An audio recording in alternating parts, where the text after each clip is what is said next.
ประเทศปริยัติเจ้าคณะจังหวัดเชียงใหม่เจ้าอาวาสวัดเจดยอดพระอารามหลวงตำบลจ้างเผือกอำเภอเมืองจังหวัดเชียงใหม่เป็นต้นเป็นประธานตลอดจนครูบาสังฆเถระเจ้าภิกขุสงฆ์สามเณรจุตนจุองค์โดยความเคารพขอเจริญสุขเจริญปอนญาติโยมศรัทธาสาธุชนติ่นจองห้องวัดจุหนุ่มเท่าใจยิงขอน้อมต้อนรับทุกท่านเข้าสู่รายการมรดกธรรมกำเมืองต่างสถานีวิทยุพระพุทธศาสนาแห่งชาติและสังคมคลื่นเพื่อการศึกษาพระพุทธศาสนาและวัฒนธรรมส่งสัญญาณกระจายเสียงจากวัดฝ่ายหินตำบลสุเทพอำเภอเมืองเชียงใหม่จังหวัดเชียงใหม่ในระบบคลื่นความถี่ FM 104.50 เมกะเฮิรตซ์สถานีวิทยุพระพุทธศาสนาวัดหนองไก่ตำบลสันปะยางอำเภอแม่แตงจังหวัดเชียงใหม่ส่งสัญญาณกระจายเสียงในระบบคลื่นความถี่ FM 99.75 102.0 และ 89.25 เมกะเฮิรตซ์สถานีวิทยุ CM77 วิทยุอินเทอร์เน็ตล้านนาส่งสัญญาณกระจายเสียงในระบบคลื่นความถี่ FM 97.5 และสถานีวิทยุพระพุทธศาสนาจังหวัดเชียงรายส่งสัญญาณกระจายเสียงในระบบคลื่นความถี่ FM 99.50 เมกะเฮิรตซ์ตลอดจนวิทยุชุมชนเสียงตามสายหอกระจายข่าวตามวัดวาอารามตามหมู่บ้านต่างๆที่ครูบาสังฆะท่านเจ้าอาวาสตลอดจนต่างป่อแก่ป่อแคว้นได้เปิดออกลำโพงหอกระจายข่าวเสียงตามสายของวัดวาอารามของบ้านต่างๆเพื่อญาติโยมศรัทธาได้สดับรับฟังกันอยู่ในเวลานี้พร้อมกันนี้เจริญปอนญาติโยมที่ได้ติดตามต่างเฟซบุ๊กเฟซไลค์ต่างเว็บไซต์ต่างๆบอกว่าจะเป็น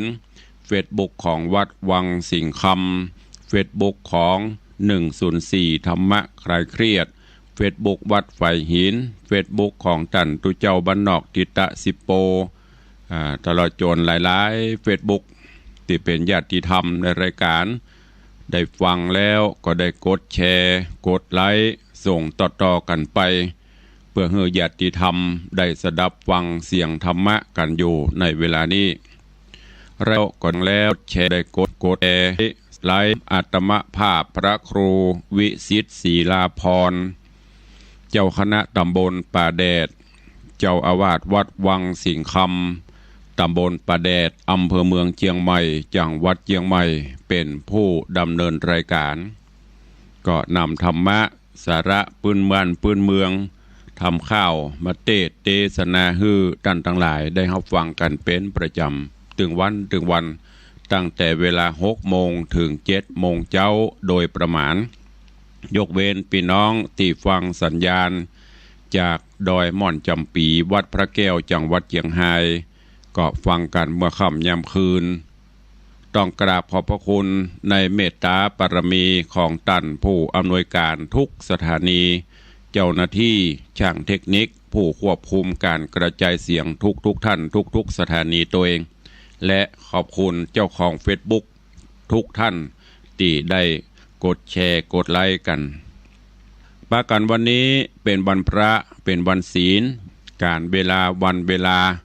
ล่วงเลยผ่านพ้นโดยความรวดเร็วว่องไวจากวินาทีเป็นนาทีเป็นชั่วโมงเป็นวันเป็นเดือนคลาดเคลื่อนไปโดยบันิ่งบอยู่ได้บรอไผวันเวลาผ่านพ้นบ่ได้รอไผสักคนไม่ใช่ว่ารอคนนั้นรอคนนี้ไม่มีวันคำว่ารอไปของเปิ้นเรื่อยๆเพราะฉะนั้นเฮาท่านทั้งหลายจะต้องโดยตามการเวลาฮือตันตื่นเช้ามาก็คิดพิจารณาตลอดจนตรวจสอบในรอบวันที่ผ่านมา มีอันยังอันใดที่มันขาดตกบกพร่องก็เสริมเติมให้มันดีขึ้นอันไหนที่มันดีแล้วก็เสริมเพิ่มเติมดีขึ้นไปเรื่อยๆวันนี้เป็นวันพระวันศีลทางรายการที่ได้จัดมาโดยตลอดเมื่อวันพระวันศีลมาถึงก่อนที่จะได้ฟังน้ำฟังธรรมก็จะได้เชิญชวนสาธุชนญาติโยมทั้งหลายเข้าเฝ้าองค์พระผู้มีพระภาคเจ้าโดยการไหว้พระสมาทานศีลและฟังพระธรรมเทศนาเป็นลำดับไปโอกาสบัดนี้ใครที่ได้เตรียมขันหรือว่าพานดอกไม้ธูปเทียนไว้ก็จัดเตรียมเพื่อเรียบร้อยแล้วก็ดังที่ได้บอกมาโดยตลอดว่าวันพระวันศีลถ้าเป็นไปได้เชิญชวนพุทธศาสนิกชนทุกท่านได้นุ่งขาวห่มขาวอันเป็นสีของความบริสุทธิ์ผุดผ่องและพอให้เป็นระเบียบเรียบร้อยที่สำคัญก็เป็นการประกาศให้เจ้าโลกได้ฮู้ได้ทราบว่าเราเป็นพุทธศาสนิกชนทุกวันพระทุกวันศีลบอกว่าจะเป็นศีลน้อยศีลใหญ่ถ้าเป็นไปได้อีป่ออีแม่ญาติโยมศรัทธาลูกหลานตันเต้าเยาวชนคนดีใส่ชุดขาวนุ่งขาวห่มขาวก็จะได้เป็นระเบียบเรียบร้อยดูแล้วสวยสดงดงามก้อยๆฝึกกันไปเมินไปมันก็จะชินแล้วก็จะทำให้รู้ว่าโอ้เมื่อถึงวันพระวันศีลนี้ประเทศไทยเฮาหรือทั่วโลกที่นับถือพระพุทธศาสนาปากันนุ่งขาวห่มขาวแล้วลองรับตาจินตนาการว่าภาพนั้นมันจะประทับใจต่อใดอันนี้ตุลุงได้เชิญชวนและรณรงค์มาโดยตลอดเนอะวันพระวันศีลเตรียมขันข้าวตอกดอกไม้ถ้าไปวัดได้ก็ไปวัดไปวาไปใส่ขันข้าวตอกดอกไม้ส่งสาเข้าสาบาตรทำบุญตักบาตรประพฤติวัดปฏิบัติธรรมไปบ่ได้ก็อยู่บ้านอยู่จองนบไหวสาเอาเนอะโอกาสบัดนี้เชิญทุกท่านเข้าเฝ้าพระผู้มีพระภาคเจ้าพร้อมกันนะโอกาสบัดนี้อิมินาสการเนะพุทธังอภิปูชยามะอิมินาสการเนะธัมมังอภิปูชยามะอิมินาสการเนะสังฆังอภิปูชยามะอะระหังสัมมาสัมพุทโธภควาพุทธังภควันตังอภิวาเทมิสวากขาโตภควตาธัมโมธัมมังนะมัสสามิสุปฏิปันโนภควโตสาวกสังโฆสังฆังนะมามิหันธรรมยังพุทธัสสะภควโตบุพพาคณมกาลังกะโรมะเสนะโมตัสสะภะคะวะโตอะระหะโตสัมมาสัมพุทธัสสะนะโมตัสสะภะคะวะโตอะระหะโตสัมมาสัมพุทธัสสะนะโมตัสสะภะคะวะโตอะระหะโตสัมมาสัมพุทธัสสะอิติปิโสภะคะวะอะระหังสัมมาสัมพุทโธวิชชาจรณะสัมปันโนสุขโตโลกวิทูอนุตตโรปุริสะธัมมัสสารถิ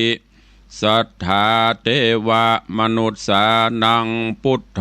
ภควาติสวากขาโตภควตาธัมโมสันทิฏฐิโกอากาลิโกเอหิปัสสิโกโอปนะยิโก ปัจจตังเวทิตาโปวินยูหิติสุปฏิปันโนภควโตสาวกสังโฆอุชุปฏิปันโนภควโตสาวกสังโฆยายะปฏิปันโนภควโตสาวกสังโฆสามีจิปฏิปันโนภควโตสาวกสังโฆ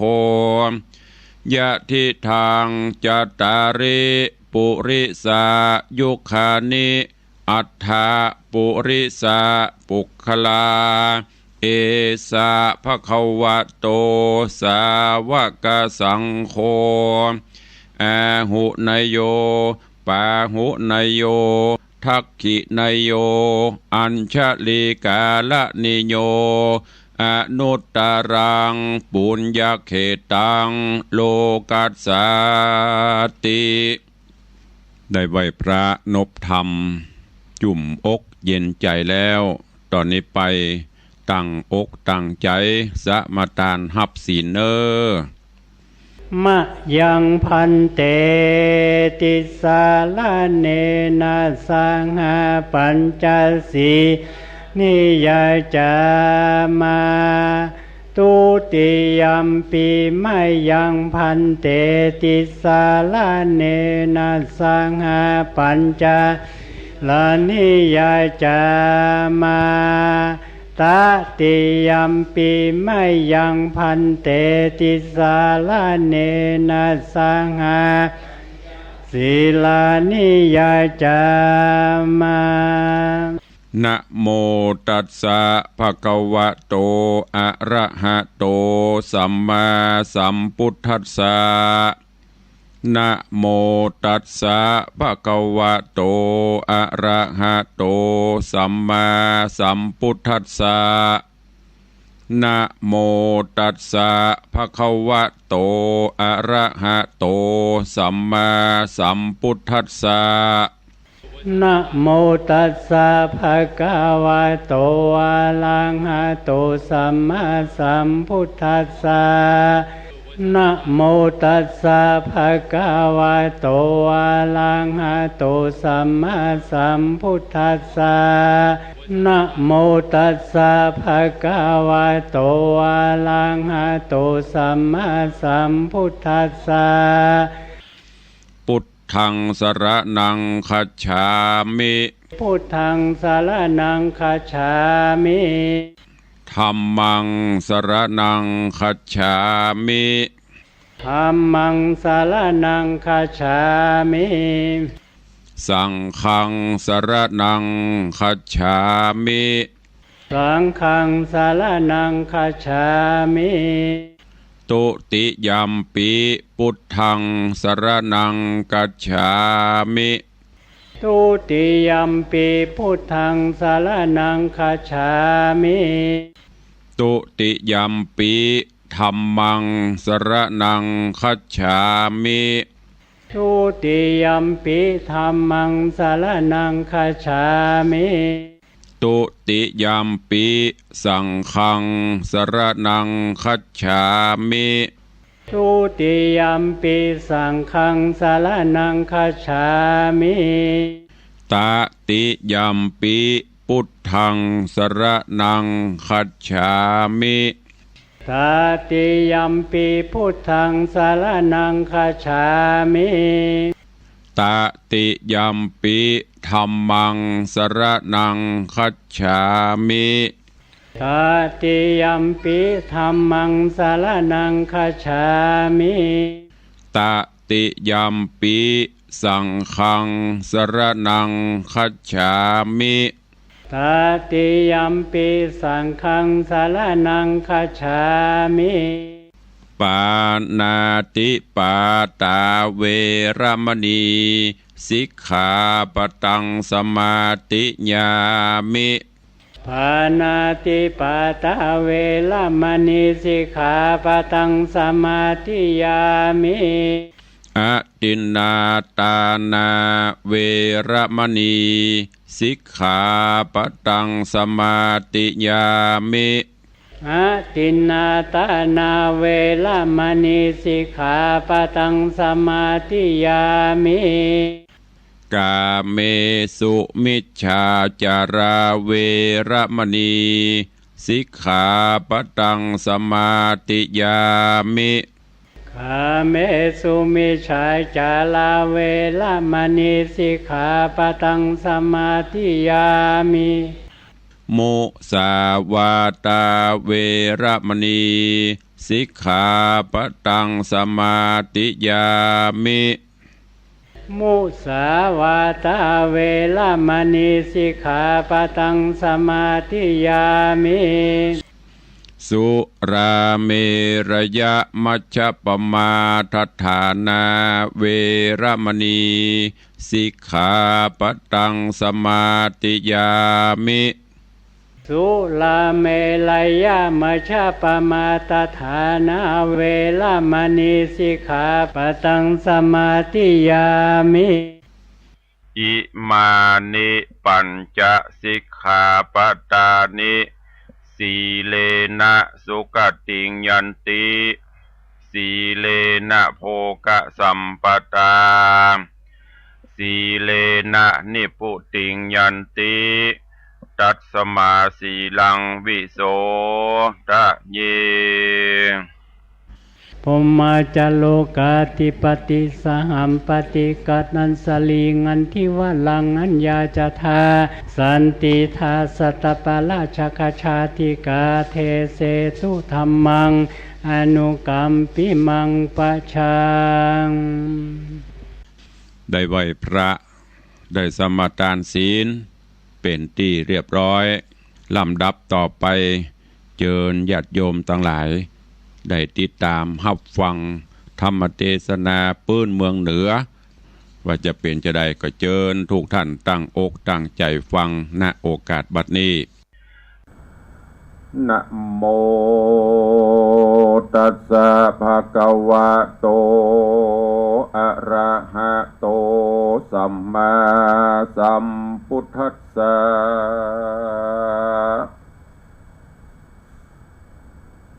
สัทธโวฟังลาโสตุจนะสัพพุริสตังลาย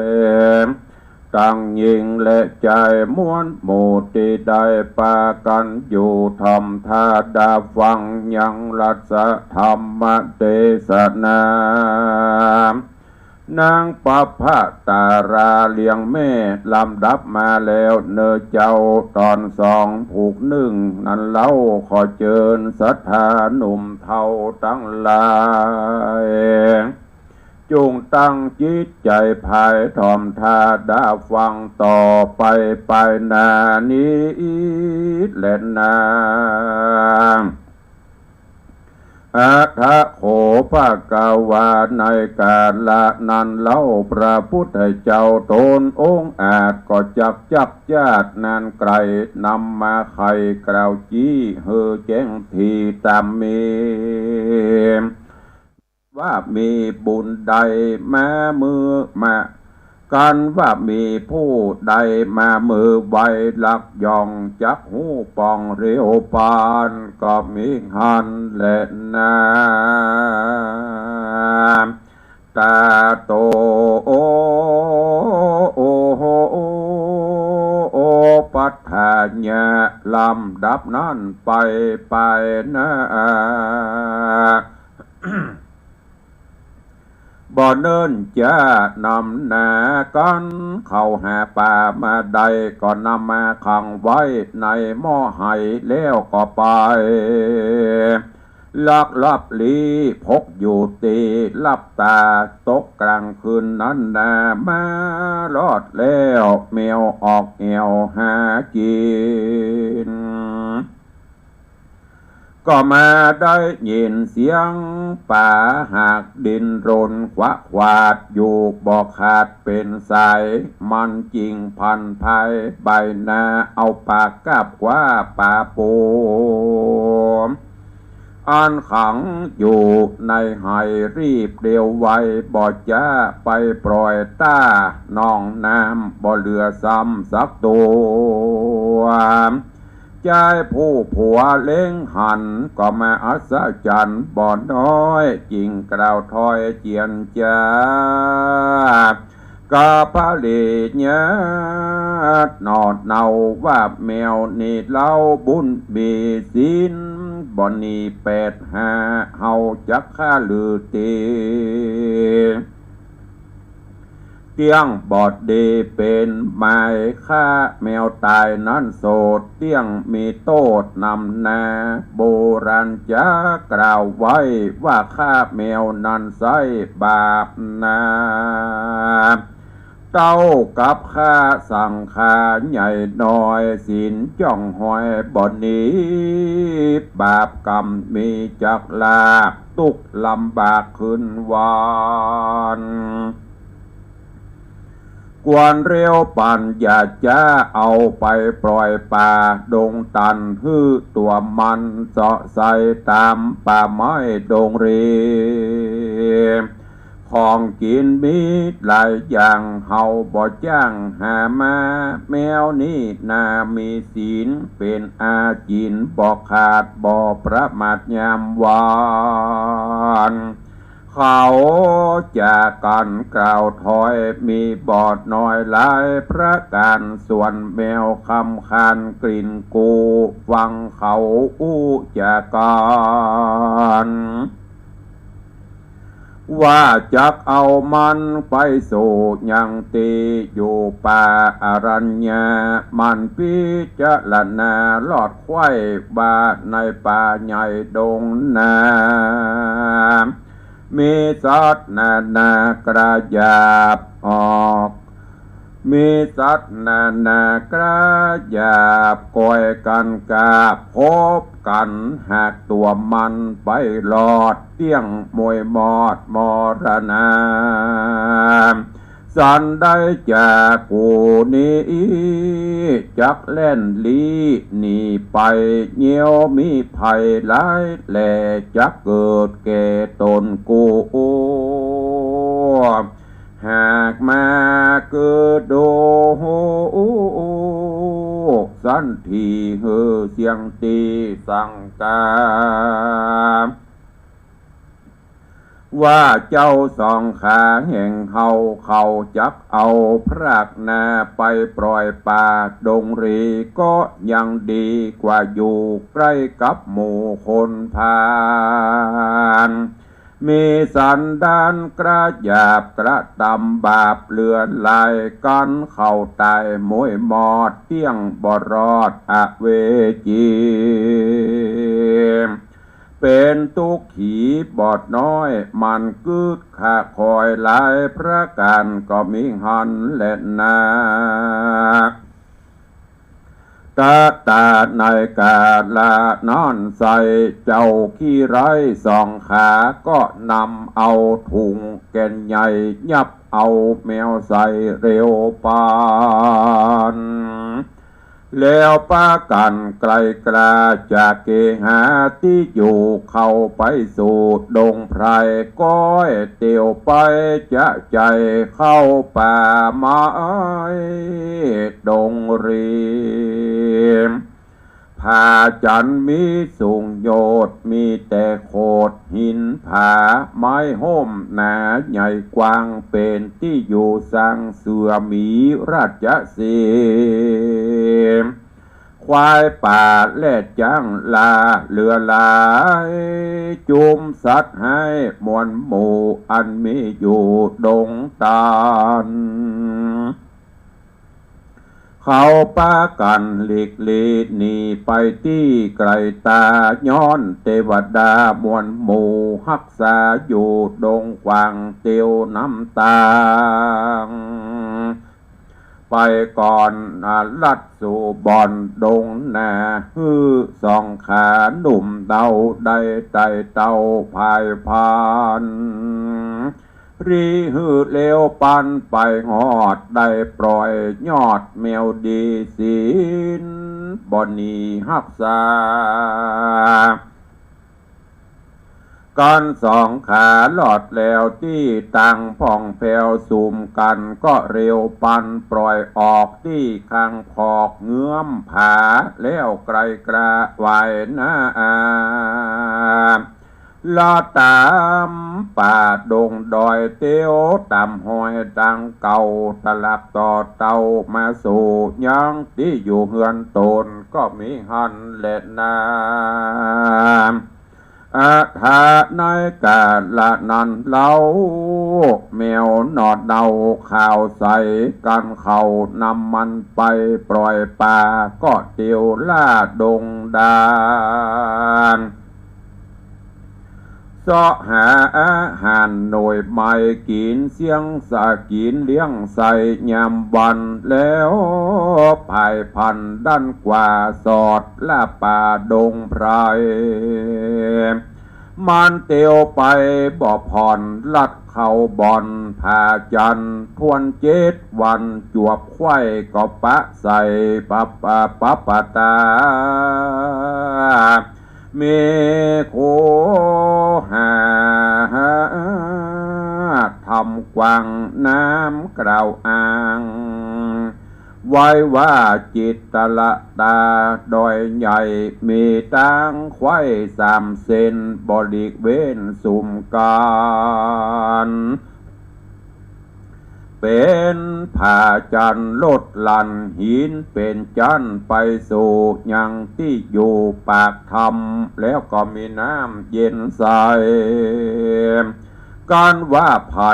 กินอาบเย็นสลาเป็นปี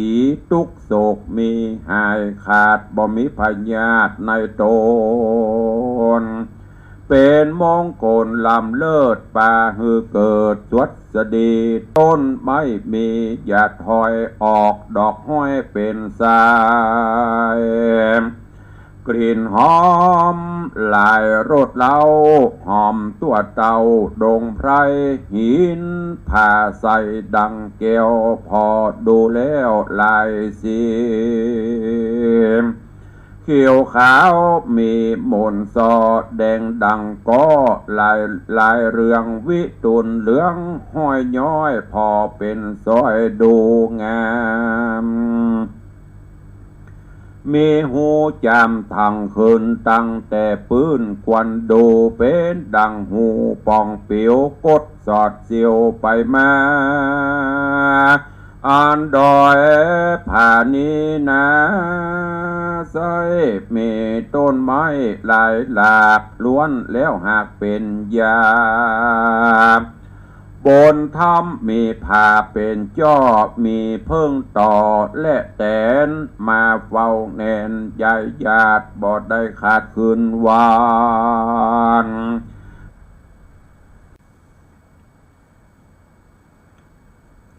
สุขสำราญค่ำเจ้าบ่โศกเศร้ามองขีก็มีหันและนาตามัดทางปะกาเส้นโตสัทธาอาหะสัทธาอันว่าสัพปัญโยยอดซอยหันบาดถอยโบสหลังอัฏฐยังไปแจงพระจริงแสงเตสนาว่าเมโตเตโวกัญญาโนโนนาสกะจุติโตมนุสโสดังนี้ภิกขเวดูการาภิกขุตั้งหลายตนเป็นสายอริยญาติเชื่อนักปราชญ์ทรงญาณส่วนว่าแมวคำคานหน่อยหน้าศีลบอกขาดหักษาดำนี้มาจะใจโดยเตจะศีลที่แมวใดกระตามอันว่าหินปันโดกรรมพละศิลาอาจแห่งเต้าธีราจินตาปกติมาแต่ก่อนเตียนย่อมอ่อนดิเลงดังสำลีไฟใหม่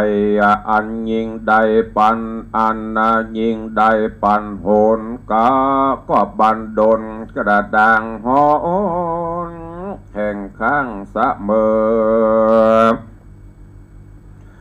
นดังหินเต้าขุนอินหูเหตุก็แจงเจตขี้ญาจริงขวาดตาเล็งดูตามจุมปูละแหล่งลาพาปืนใต้ฟ้าปัทวิหารแมวอันข่าวดีสะอาดสินบอกขาดหักษาในโดงนาป่าไม้ตุกแย่ใครมองขี่เจ้าบุญเมหูแล้วจิ้งกราดเกลียวบ่จ้าไปหานางนอดลาเทวดาอันมีวาสา ที่จักดาขาดว่าเจ้าจุงหยาดลงสู่ในที่อยู่มนุษย์สามนางเทวดาตั้งสองหูกรรมของอินตาก็ย่อมือสากมกล่าวจะตันเล่านาคุณอินตาหูแล้วใจป้องแผ่วยินดีรีบลานีคืนสู่ในที่อยู่แห่งตนคือเวใจโยนภาษาก็มิหันแดนากัสมิงขะเนตน้อยขณะนอนใส่นางนาทาเทวดาก็ไกลกราลับรากจุติจากเมืองบนเอาปฏิสนกำเดิดแห่งแมวผู้ผาเสดข่าวใส อยู่ที่ในธรรมเกี่ยวงามเลิศแล้วปัปปตาอันมันถ้าลงกับพาต้องใหญ่จวบรอดควายเดือนเกิดมันห้องเดือดไปมาก็ผาสูตรโบตาดนอนาโวได้สองลูกเต้าเป็นหญิงรูปเป่าปิงสังงากะเบ็ดนามีสีชมรูปชมสีสะอาดดีสะอาดบ่มีสั่งปาดติดตนแมวตามนยอดซอยก็หักลูกน้อยสายตาโดยอันหาลูกใหม่มีบ่อไรหัวมันเฮือลูกกินกันต่างเขานางนอนเนาต่างสองก็เล่นปองยอหยอกอยู่เข้าออกไปมาทุกเวลาค่ำเจ้าการอันสองนอนเนาหน่อยหน้าได้กลับญาติเทวดาแล้วลงมาก่อเกิดเอากำเนิดเป็นคนมีแมวตามนเป็นแม่บ่เมินเกตนำนะก็มีไว้ยา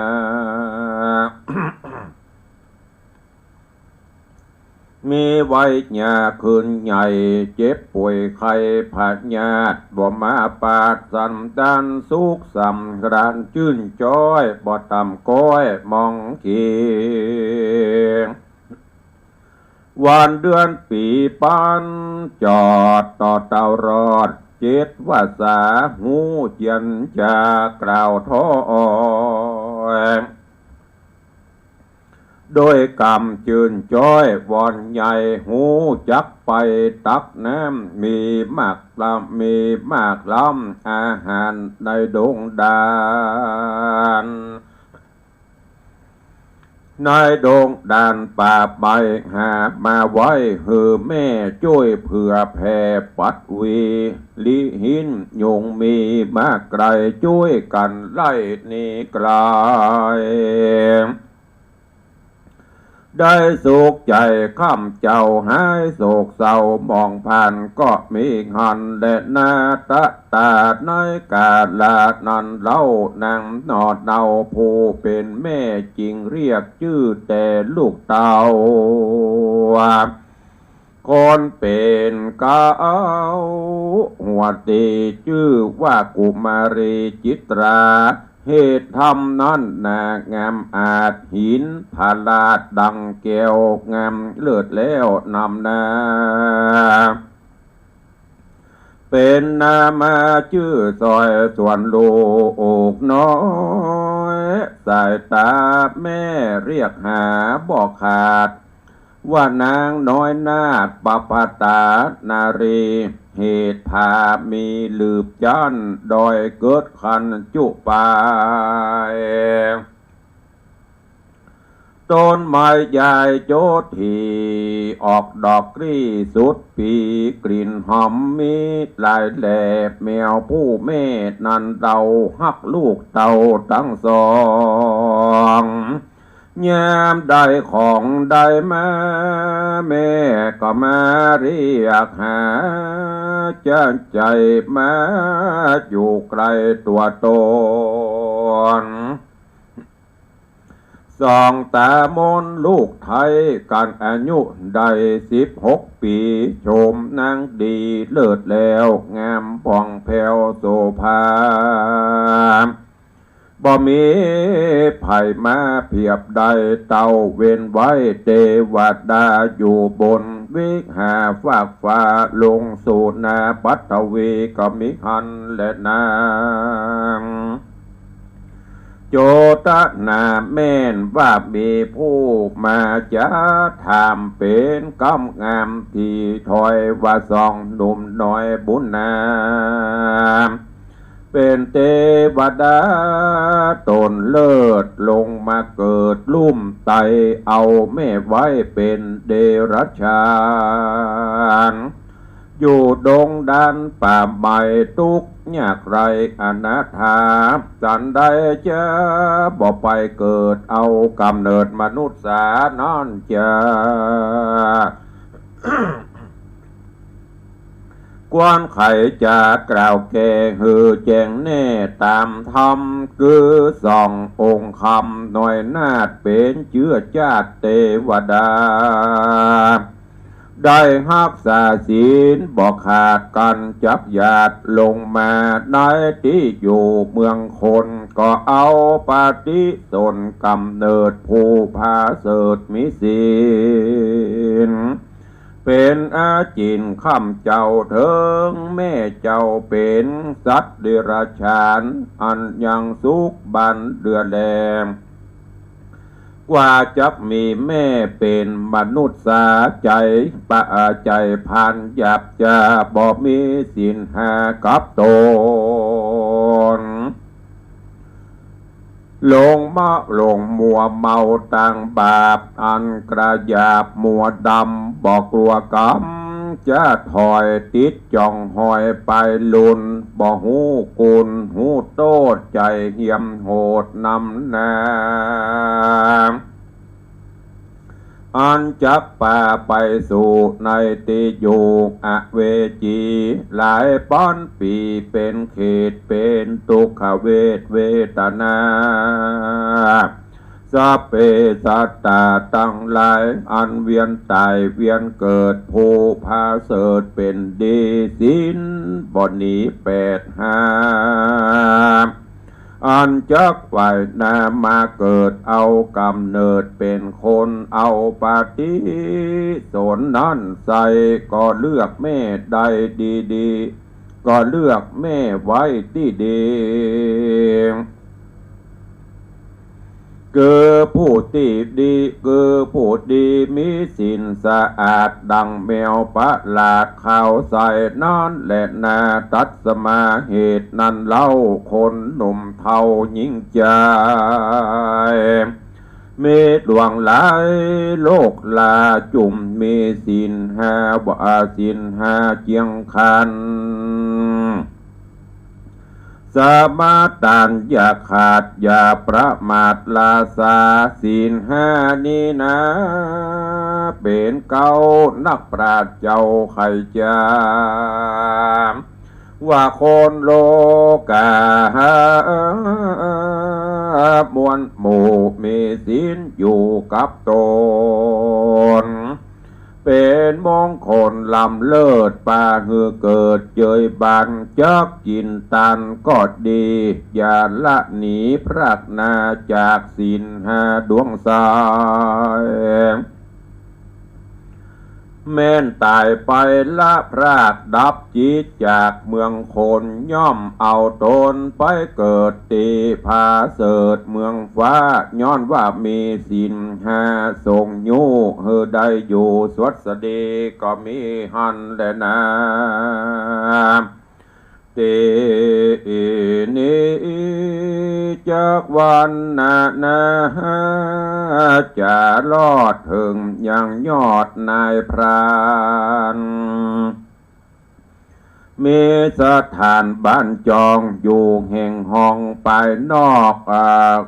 จะไปนอกจันนาขอกสีมาแห่งเมืองราชกหนกรได้เดินจรออกป่าเปือสอดล่ากวางฟันในดงดันป่าไม้ไปหนไตจอยวอยเตียวต่างดอยห้อมหวยเหวหลิงจ้วยผ่าจันได้7 วันบ่เศษก็ล่วงเข้าเขตดงนาตาตาและมีเมื่อใดดังอันตะตาในกาละนั่นใส่เตปะทายอินตาเสด็จมาสู่ห้องหงเขตต้องไพรโซนเนรมิตตนกายเกิดเป็นกวางเลิศงามตาแล้วพดมาบอดจาตัดส่องหน้านายพรานโด่งดันเล็งหันกวางดงตันตัวใหญ่ก็ลุ่นไล่ตัวไปกวางเร็วไวไปก่อนลัดเข้าบ่อนจอมดอยก็รีบตามหอยไปปันมอกเล็งหันไปหลังก็เฝ้าฟังเร็วไวการเข้าไปอยู่ไกลกวางก็ไวเล่นหนีจับกลางตีนั้นสายกวางอยู่ไกลกับมือจับตาถือตือกำแห่งอันเอายับเอากวางหื้อใดกวางป่าไม้ไวแว่นรีบเร็วเล่นภายพานพรานดงตันห้าวหาดเหงื่อย้อยหยาดมายามยำยาไล่กวางมาบ่โหดได้หลายโยดกันนาลาดงนาเถื่อนทองโพดสู่ห้องดงตาลโพดสู่ห้องดงตันก็มีหันและนาส่วนพรานดงนาป่ากวางอันไล่กวางไปสู่ยังที่อยู่จอมดอยก็หันหอยตีนใหม่มันเตียวไตให้นีพรานดงรีป่าไม้รีบเสาะไซลายหนเงียพัดมนลืมเล่าพอที่เก่าลายตีบ่หันมีหอยกวางมีแต่ต่างเป็นจ้องไปสู่ปองคูหาจิ้งไกลกราจิ้งไกลกราไต่เต่าจากที่เก่าภายพันก็เล็งหันอย่างพี่น้องอยู่แห่งห้องไปน้อยจิงเร็วไว้ลับลีเข้าซ่อนปีกเงื้อมผาก้อยสัตตาเล็งพออย่างสองเจ้าหนอดนารีลักษณะดีใจจะดังนางฟ้าเทวดา สันได้จากนั้นเล่ามาอยู่ในป่าเศร้าดงตันหรือยักษ์กลุ่มพันใจหยาบไข้กันกาบตนโกมเข้ามาจูจิ้มไก่หากเป็นเทพไทยอินตาเทวดามวลหมู่หักษาอยู่ป่ากวางกูบ่อลังจักหานอาสาจันบอดหน่อยกึดข้าคอยไปมาสองนางนี้นาหน่อยหน้าเตี้ยงเป็นเชื่อชาติข้ากุลผู้มีบุญแน่มันหรือบ่อันสองนางหลงดงขวางป่าไม้ปิกออกบอดใดตั้งเก่าอยู่ป่าเศร้าดงไพรจักเป็นสันใดนั้นใส่กวนไปไว้ทุนสามใครขี้ยาบอกกล่าวเหือด้านเต้าปุรีได้หูดีเรื่องถอยอันเต้ายอดซอยเหล่ารามยังบอบเมจาญาแน่พังห่วมเจ้าจังสะเวยสีร่างวันดีไหลแลเตียงจักแผ่มหาพระดงนากึดแล้วใจป่องแผ่วยินดีจริงรีบหนีบ่จารีบใบหน้าภายพันลัดดงตันซื่อนาบ่เวกว่าปลายดายใต้ดงไพรป่าเศร้าตามตั้งเก่าคืนสู่ยังที่อยู่ธานีก็มีหันและนาเนติตังขีญาสังวันนาวิเศษจาห้องเหตุธรรมเทศนานางปาปะตาลาเลี้ยงแม่ผูกที่สองตอนที่หนึ่งก็บังโกมสมเรศเดช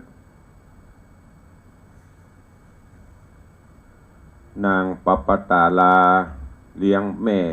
ลำดับลำดามาถึงยังผูกทวนที่สองตอนที่หนึ่งซึ่งในพระธรรมเทศนาหรือว่าเรื่องราวในตอนนี้หลังจากที่ตุ๊กตาสองผัวเมียได้นำปลาเอาแมวที่ได้เลี้ยงดูมาแต่ว่าแมวตัวนี้เป็นแมวที่มีศีลมีธรรมบ่กินปลาบ่กินจะบ่กินจิ้นกินแต่พักกินแต่หน่วยไม้เวลาสองตุ๊กตาเอาป่ามาขังไว้แมวตัวนี้ก็ไปเปิดแล้วก็กาบเอาปลาเอาปูเอาอย่างที่เปิ้นเก็บมาขังมาทำอาหารเอาไปปล่อยให้หมดจึงสองพกไว้พ่อไว้ก็หูว่าโอ้แมวเป็นแมวที่มีศีลมีธรรมลูกท่านเขาจะเลี้ยงไว้แล้วไปบุบไปตีก็จะเป็นบาปก็เอาไปปล่อยและตอนนี้หลังจากที่ปล่อยแล้วสถานที่ที่ไปปล่อยก็สัพพยะคือมีธรรมมีที่อยู่เป็นหลืบเป็นจันดีประกอบกับมีเทวบุตรเทวดาเจ้าก็ติดตามพอคอยรักษาบ่ฮือสัตว์ใหญ่มาราวีเปิ้นแล้วก็โดยบุญบารมีที่แมวตัวนี้บำเพ็ญศีลบำเพ็ญธรรมมาฮอนถึงที่นั่งของพระอินทร์ก็มาแข็งกระด้างปกติที่นั่งพระอินทร์นี่จะอ่อนจะนิ่มจะนุ่มแต่วันนี้ไม่อย่ามากระด้างกึกดึกแข็งกึกดึกก็เลยส่องลงล่ะส่องทิพเนตรลงดูงูว่าโอ้ผู้มีบุญได้รับความสุขรู้มีไผ่พ่อไผ่กอยก็เลยพระอินทร์ก็เลยไปบนสวงสวรรค์ไปเจิญเทวดาที่จะมดบุญจากสวงสวรรค์ชั้นฟ้าที่จะลงมาจุติมาเกิดก็เลยเจิญเทวดาสองตนได้จุติลงมาสู่ปฏิสนธิเป็นลูกหรือว่ามาอยู่ในท้องของแมวขาวใสตัวนี้แล้วก็อยู่ในท้องครบ ท่วนที่จะเกิดแมวก็เกิดออกมาเกิดมาจำเป็นคนถึงสองถึงแม้จะเป็นเดรัจฉานหรือเป็นอย่างก็ตามแมวก็หาเลี้ยงตามสัญชาตญาณของเปิ้นจนถึงสองเทวดาที่มาจุติเป็นลูกแมวใหญ่หน้ากล้าบานขึ้นมาก็ด้วยการดูแลแม่แมวเสาะว่าหาอย่างคือกินแม่แมวก็บรรละเปิ้นก็เสาะกินของเปิ้นตามภาษาของเปิ้นทีนี้ก็พระอินทร์เจ้าฟ้าก็ใครฮื้อถึงสองกับแม่แมวได้ประสบความสุขสำราญก็เลยลงมาเนรมิตก็เมื่อนึงมีพรานป่าคนหนึ่งจะไปเสาะล่ากวางฟันตามหน้าที่ตามอาชีพของพรานพระอินทร์ก็ค่อยฮื้อพรานตัวเนี้ยไปโปกไปปะใส่ถึงสองกุมารีและกับแม่แมวก็เลยแถลงเปรตเป็นกวางคำเต้นยนเยาะหยอกหน้าพรานหันก็ไล่จับไล่ยับกวางตัวนี้กวางพระอินทร์ในร่างกวางก็หยอกย่อเพื่อให้พรานไปขึงปุ้นบวยบางเตี้ยก็จุกพรานก็พอจะกำหางได้ละโล่นต่อจนกระทั่งไปหายที่หน้าถ้ำที่ถึงสองอยู่ถึงปปัตตาลานะไปอยู่ตำปุ้นแล้วก็พอไปถึงก็ไปหั่นใส่สองกุมารีนี่กำลังอยู่ในถ้ำพรานก็แปลกใจว่าในป่าเขาลำเนาภัยลึกอย่างนี้ไผจะมาอยู่อย่างนี้ลงป่ามากะก็ว่าจะเป็นนางยักษ์เป็นที่พญาธรหมอนมินมาแถลงเปรตเป็นคนเพื่อจะจับจะยับกินกะก็เลยไปมอบพอใกล้ๆแอบส่องดู หรือว่าไปมอบส่องพอพฤติกรรมต่างๆถ้าจะบัจจัยยักษ์บัจจัยอย่างกะนี่ถ้าจะเป็นผู้มีบุญแล้วก็งามประดุจจะดังเทพอัปสรก็เลยพรานนี่ก็เลยมานึกถึงว่าเจ้าฟ้ามหากษัตริย์ผู้ปกครองบ้านเฮา พระองค์ท่านก็ยังเป็นโสดอยู่ยังมีมเหสีแนบข้างเตื้อเฮาควรที่จะเอาข่าวสารนี้ไปกราบทูลพระองค์เพื่อที่พระองค์จะได้ส่งเหล่าเสนาอำมาตย์มาพอมากอยหากพระองค์ท่านเปิงใจเอาไปเป็นมเหสีเฮาก็คงจะได้รับรางวัลพระราชทานมา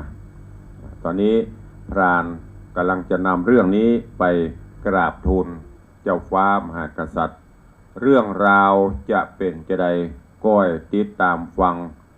นางปปัตตาราเลี้ยงแม่ในตอนต่อไปผูกนี้ตอนนี้ก็ขอโป่งวางอวสานจบลงไว้เต้าอีก่อนเนาะวันนี้ขอนำรายการจากทุกท่านไปก่อนปะกันใหม่